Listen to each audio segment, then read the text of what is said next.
దేశీయంగా దాచిన నల్లధనం వివరాలు తెలపడం కోసం కేంద్రం తీసుకొచ్చిన వన్ టైం కంప్లైంట్స్ విండో చక్కటి ఫలితాలు సాధించే అవకాశం ఉందని నల్లధనం వెలికితీతపై ఏర్పాటైన ప్రత్యేక దర్యాప్తు బృందం అధ్యక్షుడు జస్టిస్ ఎంబీ షా అభిప్రాయపడ్డారు. గతేడాది విదేశాల్లో నల్లధనం దాచిన వాళ్లు బహిర్గతం చేసేందుకు తీసుకొచ్చిన విధానం కంటే ప్రస్తుత విధానం ఎంతో మెరుగైనదని, ఈసారి పన్నులు ఎగవేత ద్వారా ఆర్జించిన ఆస్తుల వివరాలు తప్పనిసరిగా ప్రభుత్వం దృష్టికి వచ్చేలా కేంద్ర పన్నుల శాఖ అన్ని కోణాల్లో దృష్టి సారించిందని తెలిపారు. పీ నోట్ల అంశం ప్రస్తుతం అదుపులోనే ఉందని, పన్ను ఎగవేతదారులు తప్పించుకోకుండా ఉచ్చు బిగుస్తున్నట్లు జస్టిస్ షా చెప్పారు.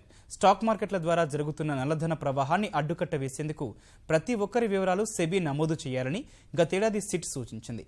పనామా పేపర్ల వ్యవహారంలో మాత్రం భారతీయ సంస్థల దర్యాప్తులో ఏ విధమైన పురోగతి లేదని ఆయన అన్నారు. ఆ పేపర్లలో బహిర్గతమైన వాళ్లు సహకరించడం లేదని, ఖచ్చితమైన ఖాతాల గురించిన సమాచారమూ అందడం లేదని జస్టిస్ ఎంబీ షా చెప్పారు.